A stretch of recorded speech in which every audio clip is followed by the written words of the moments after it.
Hi guys, welcome back to another video, and today we're going to go on a pickup swapping and comparing rabbit hole, and the goal is to get this Eastman SB59 just to sound a little bit more like my Eastman T59, which, you know, as I've kind of used both guitars, my ears have gotten real dialed into the way the T59 sounds, and the pickups we're going to use for that are Gibson Custombucker Alnico 3s.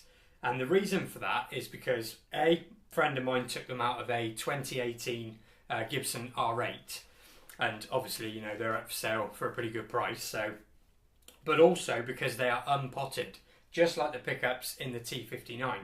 And these stock Seymour Duncan 59s that these come with, they are potted Alnico 5s. So we're definitely going to hear a difference between potted versus unpotted, and Alnico 5 versus Alnico 3. And then stay around until a bit later, and I have another comparison that I think will be possibly even more interesting. So we'll get to that when we get there. So for now, let me just tell you a bit about the comparisons. So all of the comparisons, the amplifier will be on the same setting. If I'm using a drive pedal, the drive pedal will be left on exactly the same setting. Even the strings will be exactly the same. The only variable will be the different pickups and the fact that in my time there'll be about an hour passed in between each shot. You'll see them one after another, but for me, obviously changing the pickups, there'll be about an hour difference. So I think that's about it for now. Let's spend a few minutes just going from one to the other, and hearing how much of a difference those pickups are. And one more thing, I did measure the outputs, because the Custombuckers, to my knowledge, I don't think they're really ever sold as Custombucker bridge, Custombucker neck. They are just sold as either single pickups or matched pairs, much like the original PAFs. You know, they were never PAF bridge and PAF neck. They were just bashing out PAFs kind of thing. So I did measure these. One of them is 8.3K and one of them is 8K. And I put the 8.3K one in the bridge. And I did write down the output of the original 59s. I've got it written just off camera. The bridge of the 59s was 8.2K and the neck was 7.8K on the original 59s, which I have. Might as well show you these just quick. I have them somewhere. Just here. So these are the original 59s that have come out. And what we're really going to hear is the difference between potted, unpotted, Alnico 3, Alnico 5, because the output is very, very similar. So let's get into the comparisons and then we'll chat a bit more and do something else in a bit.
So there's some before and afters then, and in terms of the original goal of making this guitar just have more of a vintage kind of tone, you know, that microphonic, harmonic type of sound, I do think we've taken a step towards that by changing out these pickups.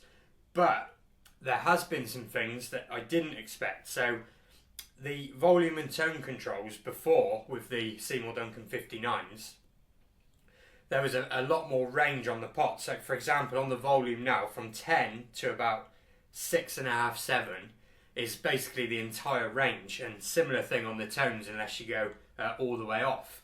So I didn't expect that, because this does have CTS pots, 500k, and just orange drop capacitors as well. However, if you take a Custom Shop Gibson, which these came from, they have neither of those. They have their own Gibson pots. I think they're still 500k, but they're still different pots. And also the capacitors are like what they call the Bumblebee capacitors, and they're like, I think they're like paper and oil type rather than, you know, like a ceramic disc type sort of thing. So we've got all those differences. So now I'm sort of thinking, do I need to change the pots and caps to really make the most of this mod sort of thing? And at that point, was it worth doing? But my friend happens to own a 2018 Gibson R8 with these same pickups, you know, the Custombuckers, completely standard. So I think the next thing to do, for serious curiosity's sake, is to compare this with the Custombuckers to his Gibson R8, and we'll see, because obviously that's going to have the right pots and caps and stuff, as well as being a Gibson, not an Eastman, and we'll see. We'll just see how they compare then. So let's go and do that. All right then. So this is the guitar we're going to compare it to, the new benchmark, if you like. And while we're here, I might as well show you a few close-ups of this thing, because it's about as beautiful as a burst as I think you could ever get, in my opinion. The subtle flame there, the colour. You've got the rosewood fingerboard and the smaller frets than the Eastman has. Quite a similar neck carve though. But there we go. So this thing is a 2018 Gibson R8 and has the exact same pickups that I've just installed in the Eastman. So let's compare them, and let me know at this point if you're thinking they're going to be very similar, because obviously I've already heard it. So I'll let you hear it and then I'll come back and share some thoughts.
So there you go then, you've heard the final comparison.